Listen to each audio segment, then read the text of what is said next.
Saludos compañeros.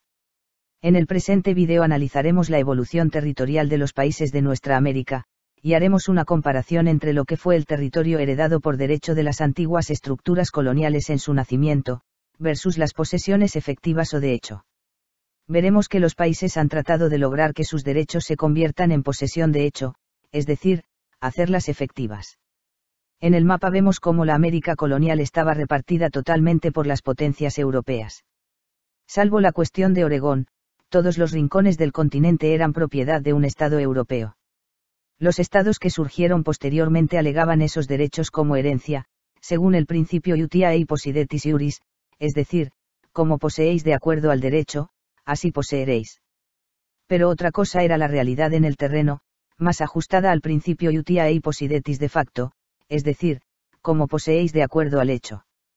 En la imagen de la derecha remarcamos esos territorios que, aunque eran propiedad de los europeos, nunca lograron una ocupación efectiva de los mismos, tales como la selva amazónica, la Patagonia, el Chaco, los desiertos de Atacama y de Sonora, la costa caribe centroamericana, o territorios donde la resistencia indígena logró frenar el avance europeo como la Araucanía, la Apachería y la Comanchería.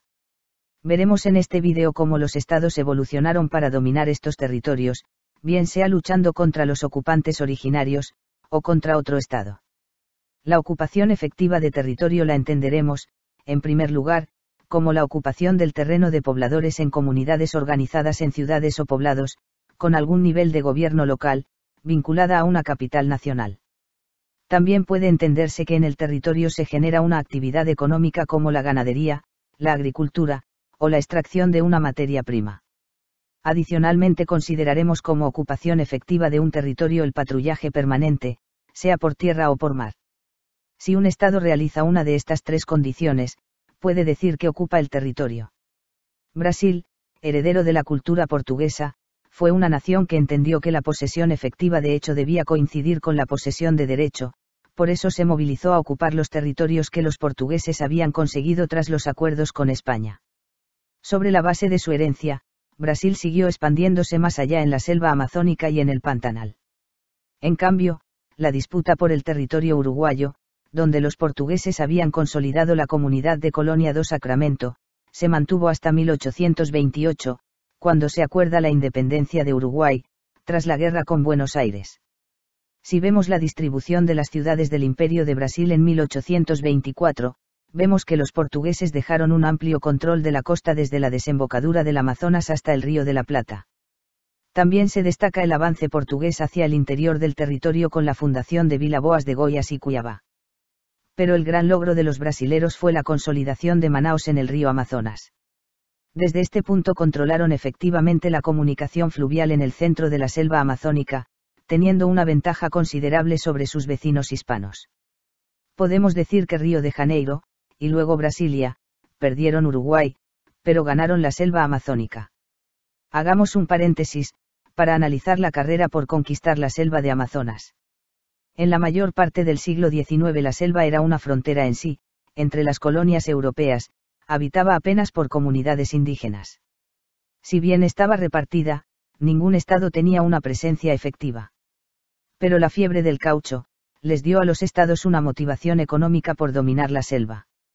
El caucho natural empezó a ser demandado por Europa y Estados Unidos, y se elevó su precio. Los estados empezaron a disputar las fronteras. Por un lado, hubo acuerdos técnicos entre Brasil y Venezuela y las Guayanas europeas, donde la frontera se acordó según la divisoria de aguas entre los ríos Amazonas, y los ríos Orinoco y demás ríos guayaneses. Pero fue más tensa la situación de Brasil, con Colombia, Perú y Bolivia, llegando a generarse una guerra con esta última por la posesión del Acre. Vamos ahora con cada uno de los países hispanos, y empezaremos con las Provincias Unidas en Sudamérica, estructura que agrupó a las actuales Argentina y Uruguay, con capital en Buenos Aires. Este estado sería el heredero del virreinato del Río de la Plata, por lo que a la Argentina y Uruguay actuales se sumaría Bolivia, Paraguay, y alegaría la posesión del Acre, del desierto de Atacama, de la Patagonia chilena y de las Misiones Orientales.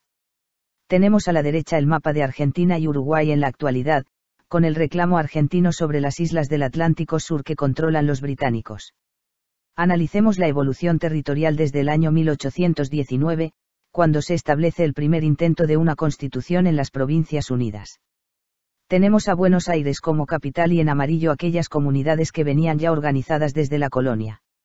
Al norte, en azul las comunidades del Alto Perú que nunca se integraron al nuevo país. Ya Paraguay se había desligado de Buenos Aires, pero ambos reclamaban el territorio de Misiones, con Candelaria controlada por Asunción, y Concepción de la Sierra controlada por Buenos Aires. Esta pugna se mantuvo hasta la Guerra de la Triple Alianza, cuando Argentina ocupó todo el territorio. Montevideo y todo Uruguay formaba parte del Estado, pero fue invadido por los portugueses aprovechando la rivalidad entre federales y unitarios. Buenos Aires había iniciado el control de las lejanas regiones de la Patagonia y las Islas Malvinas, desde Carmen de Patagones y Puerto Soledad, respectivamente. Los británicos arrebatan Puerto Soledad en 1833. Posteriormente, con el desarrollo de Santa Rosa, Argentina logra consolidar su presencia en las Pampas y posteriormente en la Patagonia, a costa de una sangrienta guerra contra los pueblos originarios Pampa, Ranquel, Mapuche y Tehuelche.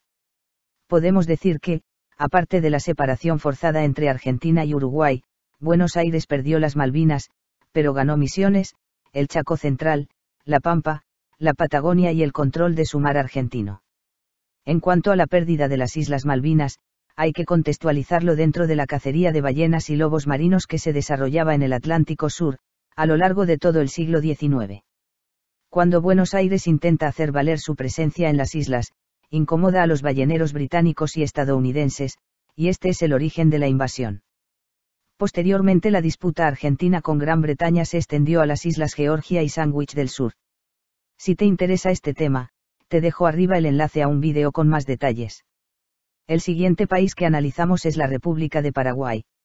Si comparamos el territorio heredado desde la colonia con el mapa actual, vemos que Asunción alega que ha perdido territorio.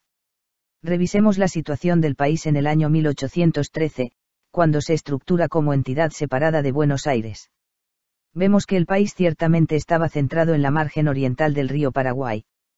Como explicamos anteriormente, disputaba el territorio de Misiones con Buenos Aires, siendo Candelaria una comunidad paraguaya al sur del Paraná.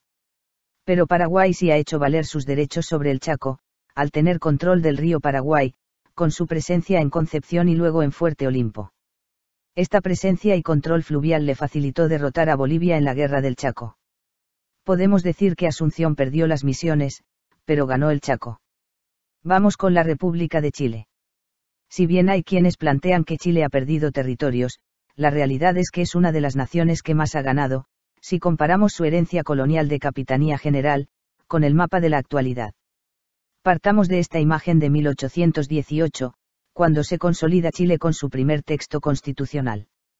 Como Estado independiente su extremo norte estaba marcado en la ciudad de Copiapó, mientras que su frontera sur estaba marcada con la Araucanía, por el río Biobío, pero más al sur se encontraban comunidades chilenas como Valdivia y Ancud.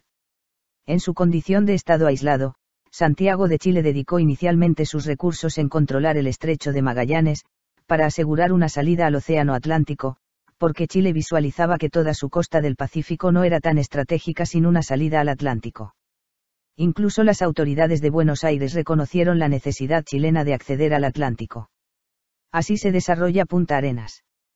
Otra fase del crecimiento chileno era asegurar la continuidad territorial entre Santiago y Valdivia, y entre 1861 y 1883 se produce la ocupación de la Araucanía. Y, como consecuencia de la Guerra del Pacífico, Chile se adueña de comunidades bolivianas como Antofagasta y San Pedro de Atacama, y de las peruanas Iquique y Arica, ocupando también Tacna, pero devolviéndola posteriormente. El último frente de crecimiento de Chile es hacia el Pacífico, anexando el reino insular de Rapa Nui en 1888. Podemos decir que Santiago ganó territorio hacia el sur, hacia el norte y hacia el océano. En el norte de Sudamérica, se establece la República de Colombia, la que podemos llamar la originaria, la bolivariana, o la Gran Colombia. Al momento de su consolidación en 1821, alegaba que tenía contacto con el río Amazonas, que controlaba parte de la costa caribe centroamericana, y que lindaba con el río Esequibo. Si revisamos la disposición de sus principales ciudades, vemos que controlaba la zona andina, la costa caribe suramericana y el istmo de Panamá. Revisemos acá el concepto de control efectivo del territorio observando que este país controlaba a toda la región de los llanos del Orinoco con las ciudades de Angostura y Achaguas, aprovechando la navegabilidad del eje Orinoco-Apure. Así, un río navegable le permite a una ciudad ejercer un amplio control efectivo de territorio. Lo mismo aplica para Maracaibo, que controlaba toda la cuenca del lago homónimo. Pero toda la región selvática estaba fuera del control efectivo, mientras que el control de Centroamérica solo llegaba hasta Santiago de Veraguas. Los estados posteriores, como Venezuela, indican que con el tiempo han perdido territorio, en este caso la Guayana Esequiba, además de la margen occidental del Orinoco, y parte de la península de La Guajira. Comparando este territorio con la Venezuela actual, este país ganó una gran fachada en el Mar Caribe cuando aseguró el control de la isla de Aves. Si revisamos la herencia de la colonia de Venezuela, en amarillo, y en azul los desarrollos posteriores, vemos que los venezolanos buscaron asegurar su frontera andina con Colombia, con la comunidad de San Cristóbal, y aseguraron el control del Alto Orinoco desde la comunidad de San Fernando de Atabapo. Podemos decir que Caracas ganó el estado Amazonas y toda la región selvática de la Orinoquia, además de su fachada hacia el Mar Caribe oriental con la isla de Aves.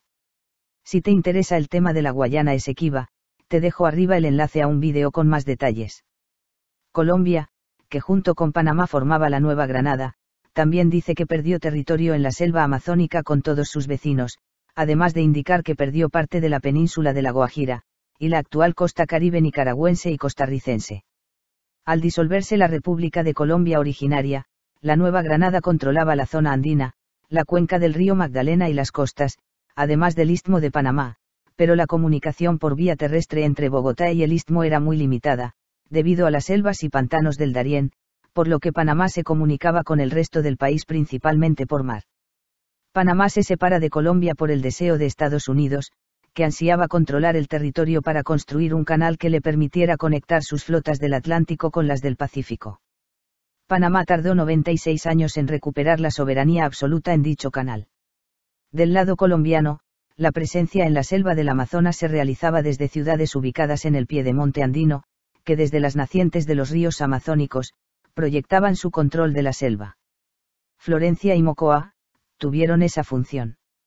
La consolidación de San Andrés en la isla del mismo nombre, le permitió a Bogotá controlar un amplio sector del Mar Caribe. En resumen, aparte de la separación forzada entre Colombia y Panamá, Bogotá ganó un amplio sector de selva amazónica, y el control del Mar Caribe central con San Andrés, mientras que Panamá recuperó su canal. Ecuador también nace alegando que poseía un amplio territorio selvático, incluso con contacto con el río Amazonas, pero el Ecuador actual tiene una mayor proyección hacia el mar que hacia la selva. Ecuador nace con control efectivo de las montañas y la costa, pero con poca presencia en la selva. Cuando Jaén decide ser peruana, esta ciudad se llevó consigo, por así decirlo, el control sobre el sector de la selva asociado al río Marañón, y así Quito no tenía cómo proyectarse en la selva del sur. Quito posteriormente consolida a Archidona, en el piedemonte andino, como la ciudad con la cual efectuar un control de la selva norte. Pero el gran avance de Quito fue hacia el mar con la ocupación de las Islas Galápagos, con ellas Quito ganó un amplio sector de fachada marina. Podemos decir que Quito ganó la selva norte, junto con su fachada hacia el Océano Pacífico, con el archipiélago de las Galápagos. El Perú actual es heredero del Virreinato de Lima. Perú alega que perdió territorio selvático, y la costa sur. En 1823 se consolidó el Estado peruano y dominaba la zona andina y la zona litoral, con las ciudades marcadas en color terracota. Su primera ganancia fue la incorporación de Jaén. En 1821, la ciudad de Jaén, dentro del Virreinato de Nueva Granada, observa cómo el virreinato se derrumba después de la batalla de Boyacá para dar paso a la República de Colombia originaria, pero las tropas de Simón Bolívar se movían al norte para preparar lo que sería la posterior batalla de Carabobo. Mientras, en Lima, José de San Martín ya había desembarcado sus tropas y asediaban la capital. Así, la gente de Jaén, con más contacto con las ciudades peruanas como Trujillo, que con las neogranadinas Cuenca o Quito, deciden por voluntad propia convertirse en parte de Perú. Este cambio hizo que la ciudad y el territorio que controlaba con su acceso al río Marañón, pasara al entorno de Lima. Posteriormente, gracias al eje Jaén-Chachapoyas, Perú se proyectó con más facilidad hacia la región selvática, consolidando su control con la fundación de Iquitos. Así Perú sería, después de Brasil, el gran conquistador de la selva del Amazonas. Además de su crecimiento hacia la selva, Perú consolidó la costa norte con Piura, y la costa sur, en el desierto de Atacama, con Iquique. Esta última sería arrebatada por Chile en la Guerra del Pacífico. Efectivamente, Lima perdió Iquique y Arica, pero ganó tierras en la selva del Amazonas. La República de Bolivia, establecida en asamblea y consolidada en 1826, es una nación que indica que perdió territorios en la selva amazónica, en el Mato Grosso, en el Chaco y en el litoral. Al momento de su consolidación, Bolivia tiene el núcleo andino del altiplano, con ciudades proyectadas a la selva oriental, como Santa Ana y San Pedro de Moxos, mientras que desde San Pedro de Atacama miraba al desierto suroccidental. El primer esfuerzo de Bolivia fue asentarse en la costa del desierto, con las comunidades de Cobija la Mar primero, y Antofagasta después. También mantuvo la disputa con Argentina por la ciudad de Tarija, comunidad que en tiempos de la colonia, alternó su dependencia tanto con Potosí al norte, como con Salta al sur. Bolivia empieza una serie de conflictos con sus vecinos por las regiones limítrofes. En primer lugar, Sucre y La Paz logran asegurar el control de Tarija, en su disputa con Buenos Aires. Después surgen disputas con Chile por la frontera en el desierto, y éstas se agravan con el auge del negocio del salitre. Chile primero invade Antofagasta, y luego, en una guerra, arrebatará a Bolivia San Pedro de Atacama, Cobija la Mar y toda su costa. Luego con Brasil, lucha por la pretensión de dominar el Acre, territorio en el cual los brasileros tenían ventaja por su avance desde Manaos durante la fiebre del caucho. Bolivia pierde la guerra, y posteriormente funda Cobija, para consolidar su presencia en Pando. Una última guerra se produce con Paraguay, buscando conseguir acceso al río Paraguay en el Chaco. Efectivamente, Sucre y La Paz perdieron su costa en el Pacífico, pero ganaron la selva de Pando y el norte del Chaco con acceso al río Paraguay. En lo que respecta a la Guerra del Pacífico, recordemos en primer lugar que el norte chileno estaba marcado inicialmente por la ciudad de Copiapó. Esta ciudad fue epicentro de la fiebre de plata que duró desde 1830 a 1850. Copiapó aprovechaba de la extracción de plata, mientras al norte Bolivia y Perú fomentaban el negocio de la extracción de guano primero, y salitre después. Cuando se agota la plata en el norte chileno, los trabajadores chilenos van cruzando la frontera para buscar nuevas fuentes de trabajo. Detrás de ellos, los siguen los capitales anglo-chilenos, que empiezan a invertir en el negocio del salitre en la zona boliviana. Surgen las tensiones fronterizas, mezcladas con la ambición de la paz, Santiago y Lima por controlar las ganancias del salitre y estalla la guerra. Chile arrebata a Bolivia Antofagasta, San Pedro de Atacama y todo su litoral, mientras que a Perú le quita Iquique, Arica y Tacna, devolviendo esta última posteriormente. Si te interesa el tema de la salida al mar de Bolivia, te dejo arriba el enlace a un vídeo con más detalles. Como vemos en esta imagen, todos los países de Sudamérica tenían proyecciones de derechos territoriales mayores a sus dominios efectivos. En muchos casos, las proyecciones se sobreponían, y de acá surgieron muchas disputas fronterizas. Todos dicen que perdieron territorio, casi ninguno reconoce que ganó algo. Pasamos a la zona norte, con la hermana mayor de Latinoamérica, la República de Haití, acompañada por su vecina, la República Dominicana, que comparten la isla Haití, Bohío o Quisqueya. España siempre tuvo predominio en las costas de la isla, y posteriormente Francia se instala en el occidente. En la Constitución de 1816, se consolida la República de Haití en el suroeste, con capital en Port-au-Prince, dejando atrás planteamientos imperiales. Lo primero que hace es anexarse el Reino de Haití en el noroeste, cuya capital era Cap-Haitien. Haití luego conquistará el Estado de Haití español, unificando la isla hasta 1844. Es de resaltar que los hispanoparlantes se concentraron principalmente en el dominio de las costas con ocupación de zonas del interior, como Santiago y Concepción, mientras los francoparlantes dominaban la costa occidental. Así, ambos países pueden alegar que ganaron las zonas interiores de sus estados. Llegamos a los Estados Unidos mexicanos, que sufrió pérdidas territoriales, pero han crecido con el dominio de sus islas y mar adyacente. Como heredero del virreinato de Nueva España, y luego de su breve etapa imperial, dominaron buena parte del Norteamérica y el Caribe. Desde 1824, México trató de hacer efectiva su presencia sobre los territorios heredados de la colonia. Su principal objetivo era asegurar su frontera norte y la península de California. Santa Fe y Albuquerque eran las grandes comunidades del norte, conectadas a México por la ruta del Camino Real de tierra adentro, mientras que la custodia de la costa californiana dependía de La Paz al sur, y Monterrey al norte. La pérdida de Texas no implicó un daño serio al país, puesto que era una zona despoblada que México había abierto a la inmigración del sur de Estados Unidos para poder controlarla. Pero la invasión de 1846 sí arrebató a México de territorios controlados efectivamente, como Nuevo México y la costa de California. Para analizar con más profundidad este tema, veamos el mapa del Camino Real de tierra adentro, y repasemos las barreras, por así decirlo, que limitaban el control mexicano de la zona. Al norte de México estaban dos territorios no controlados, habitados por comunidades indígenas que habían resistido la conquista y la colonización, los apaches y los comanches. Al igual que los araucanos en Chile, estas comunidades, con la domesticación del caballo primero, y el contrabando de armas de fuego después, habían logrado igualar sus fuerzas con las nuevas naciones. Por ello, el tramo entre El Paso y Albuquerque requería de una vigilancia permanente. La comanchería era una barrera a la conexión total de México con Texas. Sumemos además que el gran río de la zona, el río Bravo, no permitía la navegación fluvial. La otra barrera es el desierto de Sonora, que si bien tenía a Hermosillo como comunidad en su borde, obligaba a Ciudad de México a conectarse con La Paz y Monterrey por mar. Todos estos inconvenientes dificultaron a México la defensa del territorio ante la agresión de Estados Unidos. La proeza mexicana fue retener la península de California ante el acoso del norte. Así, Ciudad de México perdió Nuevo México y la costa californiana, pero ganó la Baja California, y el Mar de Cortés. Y cerramos con lo que fue la República Federal de Centroamérica, que era la unión de las actuales Guatemala, El Salvador, Honduras, Nicaragua y Costa Rica, más Belice. Su capital, Guatemala, controlaba toda la región, pero su dominio efectivo se centraba en las zonas montañosas y la costa del Océano Pacífico. En este mapa, está marcado en blanco y terracota las ciudades que se consolidaron durante la colonia, mientras que en azul están los avances de los centroamericanos independientes.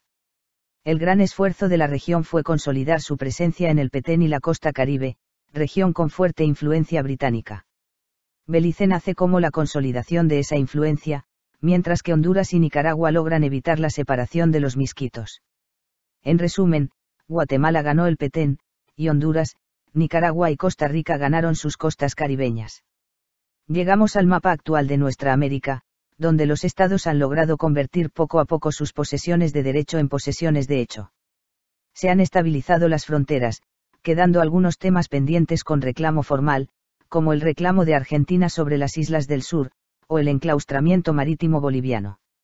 Esperemos algún día sumar a Puerto Rico como un caso más de estudio, de su evolución de colonia, a república. Si te gustó el vídeo, dale me gusta, suscríbete, y nos vemos en otro vídeo.